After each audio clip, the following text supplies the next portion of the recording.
Hello दोस्तों, नमस्ते, welcome back to my new video. હું છું તમારો દોસ્ત મોન્ટુ યોગી। તમે જાણો છો કે હું તમારા માટે રોજ એક નવા વિડીયો લાવું છું, નવી જગ્યાએ મુલાકાત કરાવું છું। આજે હું એક પંડાલની અંદર આવી ગયો છું। આ જે પંડાલ છે, તમે સરસ વિશાળકાય પંડાલ જોઈ રહ્યા છો। અત્યારે અહીંયા આગળ તમે જોઈ શકો છો અંકોટનું જે તૈયારી આયોજન છે, અંકોટનું આયોજન કરવામાં આવેલું છે। આપણે આગળ આવીશું, કેમેરામેનને કહીશું આગળ આવશે।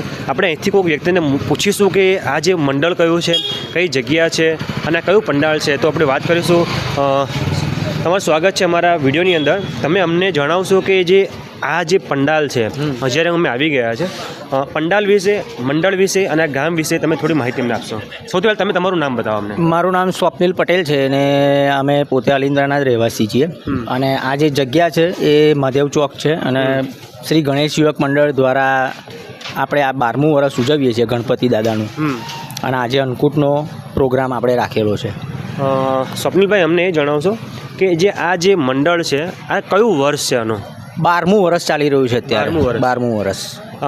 આપણે જે મંડળના સભ્યો છે એમના જે કામગીરી છે, જે લોકો એમનું કામ કરે છે, હાર્ડવર્ક કરે છે, એમને છે અમારા વ્યુઅર્સ જણાવશો કે કેટલા સભ્યો છે અને કોણ કોણ આ રીતે નાના મોટા, કેટલા લગભગ એપ્રોક્સ સભ્યો તમારા હશે આ મંડળમાં? એપ્રોક્સિમેટલી શ્રી ગણેશ યુવક મંડળની અંદર અત્યારે 15થી 17 જણા કામ કરી રહ્યા છે।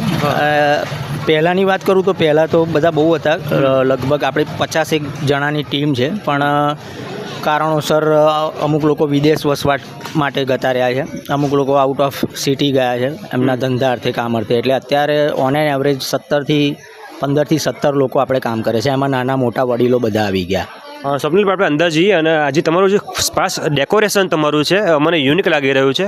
ડેકોરેશન વિશે જ્યારે મારે માહિતી લેવી છે, તો ડેકોરેશનનું જ્યારે આપણે અંદર જઈશું આપણે આ જગ્યાએથી, આપણે પંડાલની અંદર વ્યુઅર્સ આવી ગયા છે। જે પંડાલનું જે ખાસ કરીને ડેકોરેશન છે મને ઘણું યુનિક લાગી રહ્યું છે। તો પૂછીશું સ્વપ્નિલભાઈને કે આ ડેકોરેશન અમને થોડી માહિતી આપો અમને। ડેકોરેશનમાં કેવું છે કે આપણે દર વર્ષે ગણપતિ દાદાની અલગ અલગ થીમ રાખતા હોઈએ છીએ, એટલે આ વખતે પણ આપણે આ રીતે યુનિક જ કર્યું છે।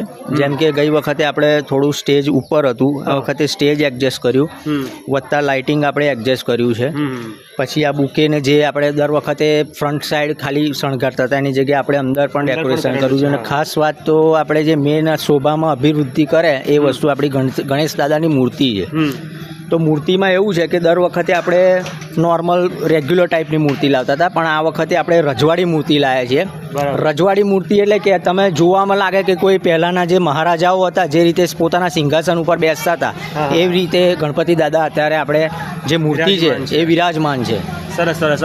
સ્વપ્નિલભાઈ, અમને એ જણાવશો કે જે આગામી જે કાર્યક્રમ છે, આજે અંકોટનો કાર્યક્રમ તમારો રાખ્યો છે, તો આ અંકોટનો કાર્યક્રમ તો મેનેજમેન્ટ તમે કેવી રીતે કર્યું હતું? અંકોટના કાર્યક્રમના મેનેજમેન્ટમાં એવું હોય છે કે દર સાલ આપણે તો અંકોટ કરતા જ હોઈએ છીએ, અને 2-3 દિવસ અગાઉ આપણે જ્યારે આરતીનો સમય થાય ત્યારે આપણે માઇકમાં અનાઉન્સમેન્ટ કરી દઈએ કે ભાઈ આ તારીખે આ વારના દિવસે આપણે અંકોટ રાખેલો છે। તો બધા લેડીઝો પોતપોતાના ઘરેથી જે વાનગી બનાવી હોય એ બનાવી આપે, કોઈ તૈયાર વસ્તુ લાવી હોય તો એ લાવીને આપણે કરીએ। એટલે ટૂંકમાં એ લોકોને આગળથી આપણે એ લોકોને કહી દઈએ છીએ કે ભાઈ આ તારીખે આ સમય આટલા વાગે આપણે અંકોટનું પ્લાનિંગ કરેલો છે, એટલે બધું ઓટોમેટિક એના સમયે થઈ જાય છે। ના, પણ તમારું જે મેનેજમેન્ટ છે એ સરસ લાગી રહ્યું છે, તમારી વ્યવસ્થા છે સુવ્યવસ્થિત લાગી રહી છે, અને આ જે અંકોટ જે ગોઠવેલું છે એ પણ સરસ તમારા યુવાનોની મહેનત છે। ખાસ કરીને આ જે મૂર્તિ પર જે વર્ક કરવામાં આવેલું છે, મેં સાંભળ્યું છે કે આ થોડુંક વધુ સમય ખેંચી નાખ્યો છે, કારણ કે આની જે ડિઝાઇન છે બનાવવા માટે સમય ખેંચ્યો છે ને લોટ ઓફ હાર્ડવર્ક થયું છે। તો આ કોણે કર્યું છે, બતાવશો અમને? આ જે સ્ટોન વર્ક તમને જે દેખાય છે, આ લેસ ચોંટાડેલી છે ને એ બધું કામ આપણે અંકિત સૂર્યકાંતભાઈ પટેલ, આપણે અંકિતભાઈ છે, આપણા મંડળના સભ્ય છે, એમણે પોતાની જાતે એકલાએ કર્યું છે। બરાબર। અને એના માટે 3 દિવસ લાગ્યા હતા।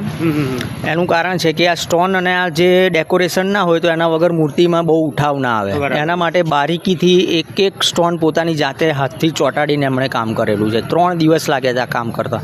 બરાબર। સ્વપ્નિલભાઈ, અમને એ જણાવશો કે હવે આગામી જે કાલે વિસર્જનનો કાર્યક્રમ છે, તો એની તમે શું પ્રિપેરેશન કરી છે, શું પૂર્વ તૈયારી તમારી કરી છે? વિસર્જનમાં પૂર્વ તૈયારીમાં એવું છે કે આપણે જે વિસર્જનમાં ગણપતિ દાદાનો પ્રસાદ છે એની વ્યવસ્થા છે, પછી જે ટ્રેક્ટરની વ્યવસ્થા છે બધું એડવાન્સમાં, પાણીની વ્યવસ્થા છે બધું એડવાન્સમાં બુકિંગ થઈ ગયેલું છે, વત્તા ગણપતિ દાદાનો જે આપણે મહાહાર બનાવીએ છીએ વિસર્જન વખતે એ પણ રેડી છે। બરાબર. એની સાથે આપણે વિસર્જનનો સમય આવતીકાલે તારીખ 17/9/2024ના રોજ સવારે 10 વાગ્યાનો રાખ્યો છે. બરાબર. તો એ પ્રોગ્રામની અંદર આપણે કેવું હોય છે કે સવારે 10 વાગે અહીંયા આગળથી ગણેશ યાત્રા નીકળે તો આપણે જઈએ છીએ બંગલાવાળા ફરીએ થઈને સરદાર ચોકે. બરાબર. સરદાર ચોકે ત્યાં આપણે નાસ્તો કરાવે છે. પછી ત્યાંથી સરદાર ચોકના ગણપતિ અને મહાદેવ ચોકના ગણપતિ એક સાથે અહીંયા આવે છે મહાદેવ ચોકમાં. તો મહાદેવ ચોકમાં પણ નાસ્તાનું આયોજન હોય છે. એટલે કે 2 ટાઈમ આપણે નાસ્તો હોય અને પછી મહાદેવ ચોકથી નાસ્તો કર્યા પછી આપણે ટ્રેક્ટરમાં ગણપતિને જે તે વિસર્જનના સ્થળે લઈ જવામાં આવે છે. ખૂબ ધન્યવાદ સ્વપ્નિલભાઈ, તમે અમારા વ્યૂવર્સને આટલી સરસ માહિતી આપી. વ્યૂવર્સ, આ હતો મહાદેવ ચોક જે અલિન્દ્રા ખાતે આવેલા છે ત્યાંનો સરસ મજાનો વિડીયો છે. આ વિડીયો તમારે પૂરો નિહાળવાનો છે. મારા આગામી વિડીયોની રાહ જોવાની છે.